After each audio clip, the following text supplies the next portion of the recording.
Salut à tous les amis, j'espère que vous allez bien. On se retrouve aujourd'hui, samedi 1er février, pour une nouvelle vidéo. Bon, je suis pas en super état de santé, mais bon, c'était important quand même de revenir sur toute l'information sur le Barça qu'on peut avoir à disposition. Surtout que le mercato va se terminer dans quelques heures. Donc on voulait quand même revenir sur le dossier Marcus Rashford, mais pas que. On va également parler de la situation actuelle avant le match de demain, qui aura lieu à 14h, les gars, 14h demain, pour ce match pour le Barça contre l'équipe d'Alaves, match à domicile, donc ça fait plaisir. De toute façon, en deuxième partie de saison, là, il y aura beaucoup de matchs qui auront lieu à Montjuïc, et donc c'est important de prendre des points pour rester dans cette fameuse course pour la Liga. Flick d'ailleurs, en conférence de presse qui vient tout juste de se terminer il y a quelques minutes, il a dit que toute l'équipe était motivée, qu'il fallait vraiment jouer tous les matchs comme si c'était une finale, bon, du grand classique, et il a mis en avant le fait aussi que c'était important pour le Barça d'avoir fini dans les 8 premiers de cette phase de Ligue des Champions,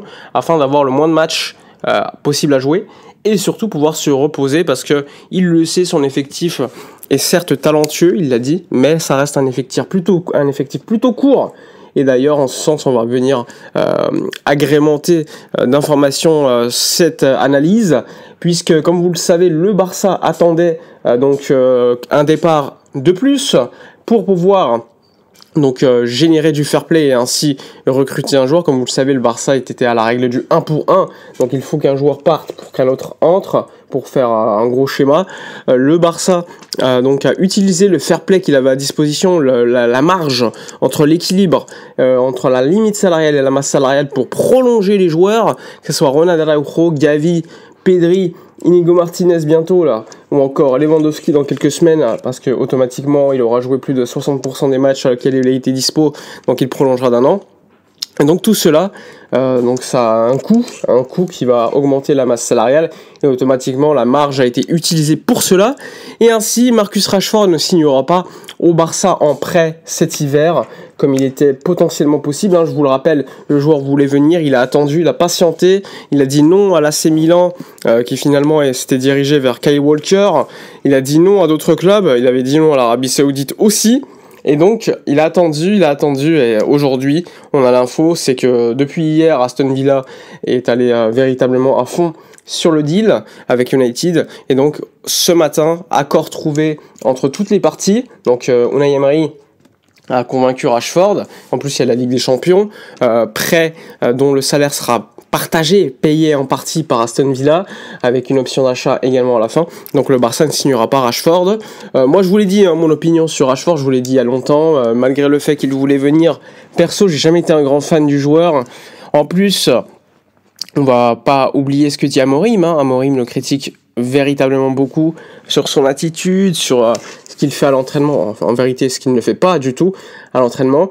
C'est un profil de joueur intéressant, ça c'est sûr, mais bon, c'est pas un joueur qui est en grande forme, là c'est surtout pour se relancer, et surtout c'est pas un joueur qui personnellement que je verrai à Barcelone, c'est plus un joueur que je verrai dans un club un peu moins huppé, et c'est d'ailleurs pour ça que je trouve que Aston Villa est un bon choix pour lui.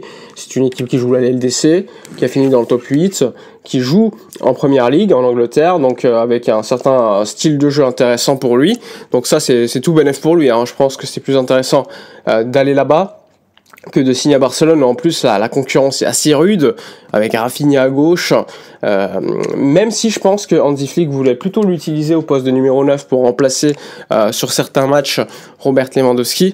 Là on peut mettre de côté Rashford, donc c'est intéressant, parce que moi j'avais un petit peu peur que le Barça, après des performances intéressantes pendant 6 mois, l'achète. Bon, perso, j'ai jamais été un grand fan du joueur, donc ça me rassure. L'été prochain, par contre, il y aura un véritable dossier sur l'ailier gauche.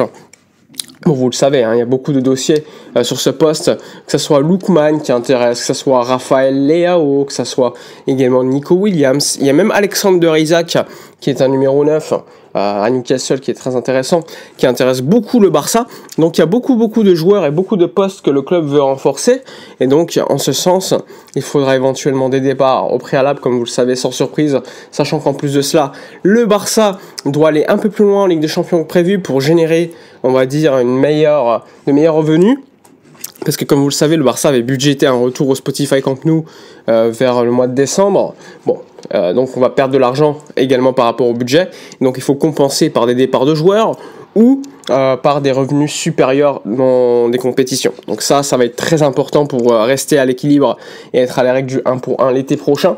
Et donc avoir un mercato plus intéressant. Sachant que l'été prochain, on pourrait avoir un bon fair play parce que à suivre le dossier Nico Gonzalez de Porto avec le Barça qui possède 40% des droits du joueur.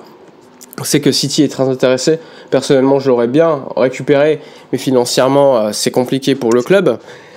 En plus de cela, il y a des joueurs comme Trincao, Mika Marmol et Todibo qui va nous permettre de récolter un petit peu d'argent. Bref, il y a beaucoup de joueurs qui peuvent nous permettre d'avoir de l'argent alors qu'ils ne sont plus au club aujourd'hui.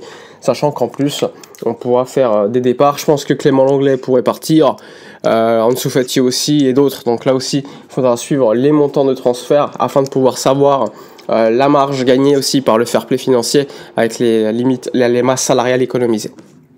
Donc voilà pour l'information la plus importante du matin concernant Marcus Rashford. On peut également évoquer que là ça va être un match capital en Liga pour le Barça, 14h je vous le rappelle, sans Dani Olmo, donc Flick l'a expliqué en disant qu'il était pas encore prêt. Avec le retour d'Inigo Martinez, probablement pas titularisé, ce qui est logique, il revient de blessure, on va pas le titulariser. Il est revenu plus tôt que prévu. Excellente nouvelle, 3 entraînements de suite avec le groupe. C'est attendu quand même qu'il ne soit pas titularisé. Par contre, on va probablement voir un Araujo titularisé, soit auprès d'Eric Garcia ou de Koubarsi. Maintenant, à voir les choix d'Hansi Flick. Un Flick qui a également conforté Tech, donc Chesney au but à la place de Peña en disant que c'était son numéro 1, donc il n'y a plus de doute. Je comprends parce qu'il veut mettre en confiance Chesney, mais encore une fois sur le terrain il n'est pas très rassurant. Moi je pense que c'est un gardien qui est très fort sur la ligne, plus fort que Peña, mais avec le système de jeu du Barça qui nécessite un gardien qui parfois monte et se projette pour surtout sauver des face-à-face, Peña est beaucoup plus intéressant dans cette facette, donc il faut qu'il apprenne. C'est un changement, il n'a jamais connu ça, donc oui clairement c'est un meilleur gardien que Peña, mais peut-être que pour le Barça, Peña est plus intéressant.